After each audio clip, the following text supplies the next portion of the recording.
BBA, BCA, BCom computer కోర్సులో 100% placement లభించే ఏకైక డిగ్రీ కాలేజ్ కూకట్పల్లిలోని i3 డిగ్రీ కాలేజ్ 8367215215. నమస్తే గురుగారు. ఓం శ్రీ మహాగణాధిపతయే నమః. గురుగారు, కొబ్బరికాయ కొట్టినప్పుడు అది కుళ్ళిపోతే ఏమైనా అరిష్టమా? ఆ డౌట్ ఎందుకు వచ్చిందమ్మా మీకు అసలు? ఎందుకంటే పూజ చేసిన తర్వాత సంపూర్ణంగా కొబ్బరికాయ కొట్టిన తర్వాతనే అది ఎలా పగిలింది, 3 ముక్కలైందా, 2 ముక్కలైందా, కుళ్ళిపోయిందా, మంచిగుందా, బాగుందా బట్టి అమ్మ నా కోరిక తీరిపోతుందని డెస్పరేట్గా ఉన్న వాళ్ళని నేను చూశాను గురుగారు చాలా. ఒకవేళ అది అటు ఇటు అయినా, అది కరెక్ట్గా పగలకపోయినా ఇంకా పూజ సంగతి అడ్డుపోయి వాళ్ళ మొహాలు మాడిపోతాయి. కొబ్బరికాయ కాదు కానీ అంటే వాళ్ళ సెంటిమెంట్స్ దాంట్లో అదే అంటాను, పూర్తిగా ఉంటాయి. సెంటిమెంట్ వలన ఏం బాగుపడుతున్నారు? దాన్ని అంధభక్తి, మూఢభక్తి అంటారమ్మా. దాన్ని అంటే నువ్వే నీ పూజకి నెగిటివిటీ ఇచ్చేసావుగా, ఇంకేముంది, ఇంకా అవ్వదు, ఇంకేమవుతుంది, కొబ్బరికాయ అట్లా వలిగిందంటే ఇంకేముంది, యూనివర్స్కి నువ్వు అదే థాట్ ఇచ్చేసావుగా అనిపిస్తుంది. కానీ ఎప్పుడు దేన్ని మనం నెగిటివ్గా తీసుకోకూడదు. First of all. 2, నువ్వు పూజ మొత్తం దేనికి చేస్తున్నావు?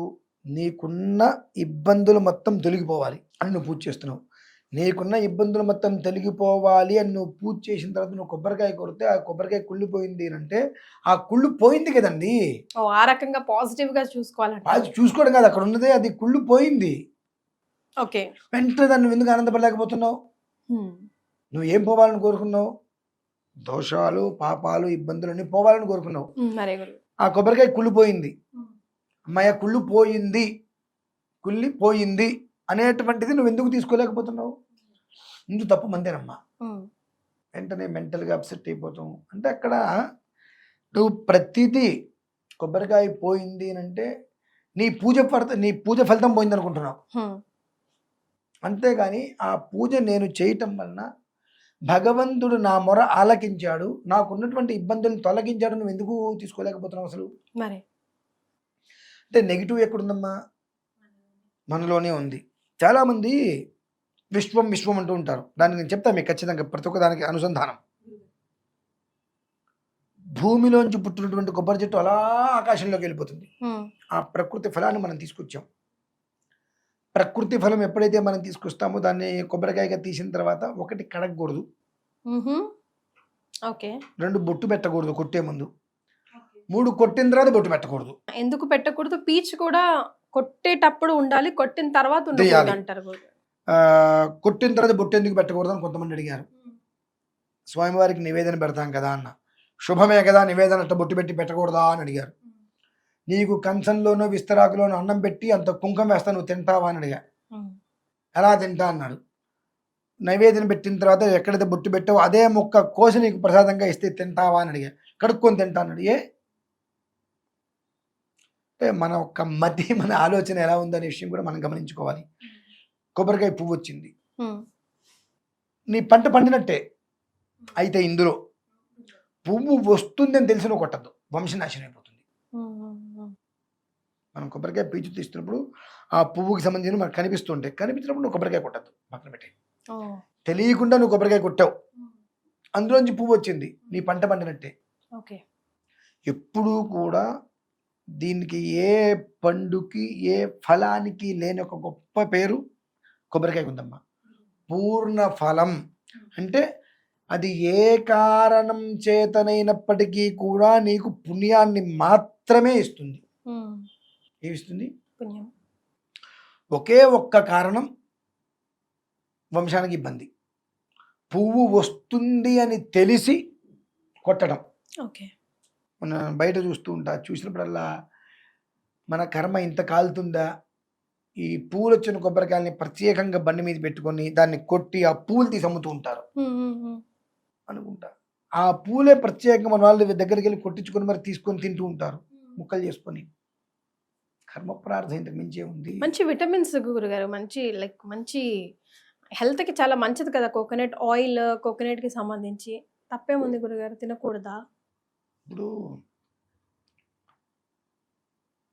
సంతతి వృద్ధి మనం ఆపేసామో ఆపలేదా? భ్రూణహత్య అంటారు కదా దాన్ని. ఆ కొబ్బరికాయ మొలకొచ్చింది, దాన్ని మీరు భూమిలో పెట్టేస్తే చెట్టు అయ్యి 100 కాయలకి అది మళ్ళీ వృద్ధినిస్తుంది. దాన్ని నువ్వు తీసేసావు, పగలగొట్టేశావు అనేటువంటిది నీకు వృద్ధి ఎలా వస్తుంది? భ్రూణహత్యగా. నీకు భగవంతుడి దగ్గర తీసుకెళ్ళావు, వెనకాల శిఖ ఉంది, దాని లోపల పువ్వు ఉంది, నీకు కనిపించరా? అది నువ్వు కొట్టావు తెలియక, పువ్వు వచ్చింది, అది ఫలితం. తెలిసి కావాలని చెప్పి నువ్వు కొట్టడం అనేటువంటిది అది వంశనాశనానికి దారి. ఆ ఒక్క కారణం మినహాయిస్తే కొబ్బరికాయ సర్వకాల సర్వావస్థలు ఎందుకు కూడా ఆ మనిషి జీవితానికి వృద్ధే తీసుకొస్తుంది. కుళ్ళిపోయింది, నాకున్నటువంటి కుళ్ళు కుతంత్రాలు ఏవైతే ఉన్నాయో అవన్నీ వేరిపోయినాయి. అమ్మయ్యా భగవంతుడు నీకు ఒక నమస్కారం, నా మొర ఆలకించావు, నువ్వు ఎందుకు అనుకోలేకపోతున్నావు? సో మొట్టమొదటి నెగిటివ్ నీ దగ్గరే ఉంది. కొబ్బరికాయ పోయింది అంటే నీ పూజ నీకు ఫలించలేదు నువ్వు అనుకుంటున్నావు. బ్రహ్మాండమైన ఫలితం అది. కానీ దాన్ని నువ్వు నెగిటివ్ తీసుకుంటే నీకు నిన్ను నువ్వే నమ్మలేకపోతున్నావు, నీ పూజ నువ్వే నమ్మలేకపోతున్నావు. ఇంకా పక్కవాడు ఎందుకు నమ్ముతారు? ఇంకా అయిపోయింది. అదో తెలియాలి. 2, ఇంకొంతమంది మనకు అసలు ఈ పాపాలు ఎలా వస్తాయి తెలుసా అండి? చెప్పండి. నేనేం మొక్కుకోలేదండి, నేనేం పాపం చేయలేదండి అంటాం. కొబ్బరి నూనె రాసుకోవడం వల్ల మహాపాపం. వామ్మో, ఇదెక్కడ ట్విస్ట్ గురుగారు? ట్విస్ట్ కాదమ్మా, గమనించండి. నేనేదో మొక్కుకున్నా, 100 కొబ్బరికాయలు కొడతా, 1000 కొబ్బరికాయలు కొడతా అని. నా మొక్కు తీరింది, వెళ్ళి టప్ప టప్ప టప్ప టప్ప టప్ప టప్ప 1000 కొబ్బరికాయలు కొట్టేశా.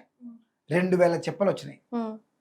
ఆ 2000 చెప్పలు నేను ఎవరికి ప్రసాదం ఇవ్వట్లేదుగా, అక్కడ వదిలేసాగా. అంటే నా దోషం పోయింది కాబట్టి నేను కొబ్బరికాయలు కొట్టేశా, దాంతో నేను పరిపూర్ణ అయ్యా.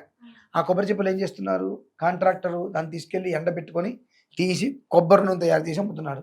ఈ కొబ్బరి నూనె ఎక్కడి నుంచి వస్తుంది? ఆ కొబ్బరి చెప్పలు ఎక్కడి నుంచి వచ్చినాయి? నా దోషం పోవాలనే నేను ఎక్కడ వ్యవహారం చేసింది. దీనికి అందుకనే పెద్దవాళ్ళు ఏం చెప్తారంటే, సత్యనారాయణ స్వామి వ్రతం చేసినప్పుడు కూడా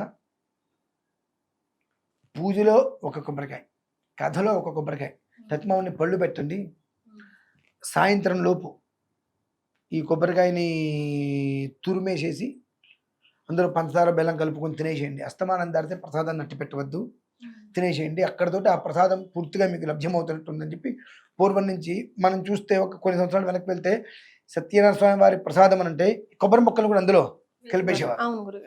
1-2 కొబ్బరికాయలు కొట్టి. ఇప్పుడు 5 కథలకు 5 కొడుతున్నారు, అవి తినట్లా, ఫ్రిడ్జ్లో పెడుతున్నారు. ఎందుకు ఇంకా చేయటం? అంటే ప్రసాదం అనేటువంటిది పూజ పూర్తి చేయంగానే అస్తమానంలో పూర్తి చేసేటువంటిది ప్రసాదం.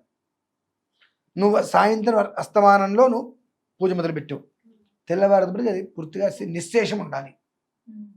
అదే కదండి మీకు అవును. చాలా ఇళ్లలో మనం చూస్తూ ఉంటాం గురుగారు, పూజ అయితే ఎంతో ఆర్భాటంగా ఎంతో హంగుతో చేస్తూ ఉంటారు, కానీ ప్రసాదం తీసుకునేదాకా నేను సాయంకాలం వరకు ఫాస్టింగ్ అండి. అదే కదా నీ ఫలితం, పూజ ఫలితం ఇచ్చేది మహాప్రసాదం, తెలుసుకోవాలమ్మా.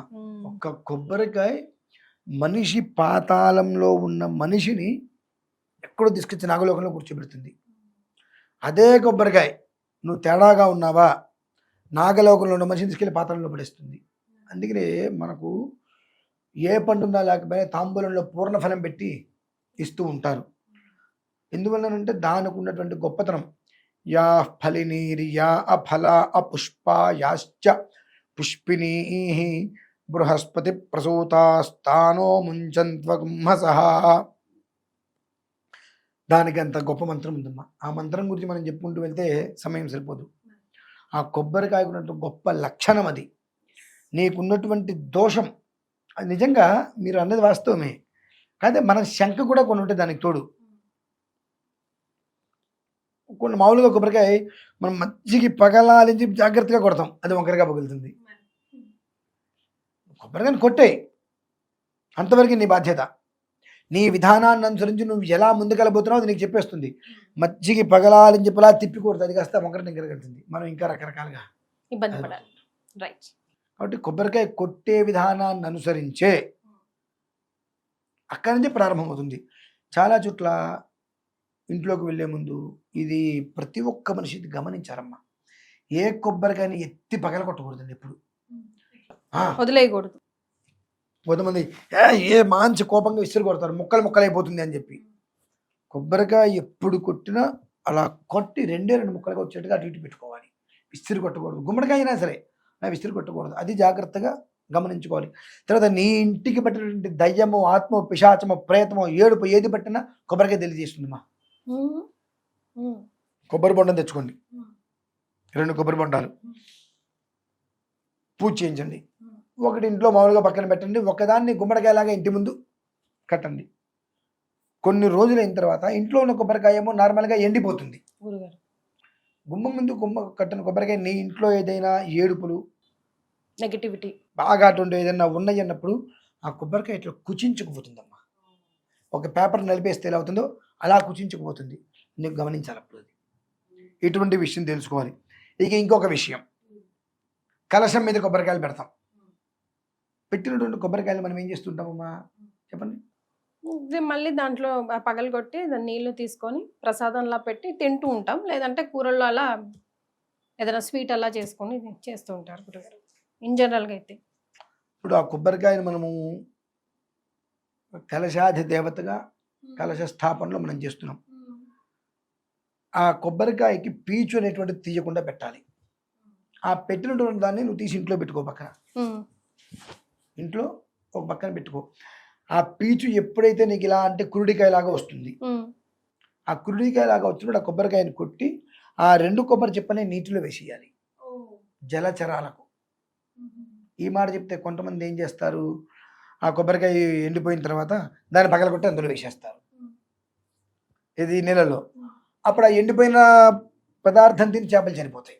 అయ్యో, ఒక మాట ఒకటి చెప్పామంటే 2వ రకాన్ని మనం అర్థం చేసుకోవాలి. కొబ్బరికాయ కొట్టకండి, ఇంట్లో పక్కన పెట్టుకోండి, బీరువాలో పెట్టుకోండి, లేదంటే ఒక పక్కన పెట్టుకోండి. అది పూర్తిగా లోపల నీళ్ళు మొత్తం ఆవిరైపోయి కొబ్బరి మొత్తం దగ్గరికి వచ్చి కురుడికాయలాగా ఎండిపోయి ఇట్లా అన్నప్పుడు ఊగినప్పుడు సౌండ్ వస్తే ఆ కొబ్బరి బీచు మొత్తం తీసేసి ఆ కొబ్బరి పెంకును పగలగొట్టి ఆ కురుడిని తీసి నీటిలో వేసేసేయండి. ఆ జలచరాలు తింటాయి. పారే నీళ్ళలో వేయమంటారు. జలచరాలు తింటాయంటే కొంతమంది ఇట్లా ఊపిన సౌండ్ వస్తుంది, కొడితే మొత్తం అంతలో ఎండిపోయి పడిపోతుంది, దాన్ని కూడా నీళ్ళలో వేసేస్తారు, అవి తింటాయి కదా అని చెప్పి. ఆ మాత్రం జ్ఞానం మనకు ఉండద్దండి. తినడానికి పనికొచ్చేది ఉంటే వేయమంటున్నారు. అది ఇలా తెలుసుకోవాలి. ప్రతి ఒక్క విషయాన్ని కూడా ఏది ఏ విధానంగా చేస్తే అది మనకి వృద్ధి చూపిస్తుంది.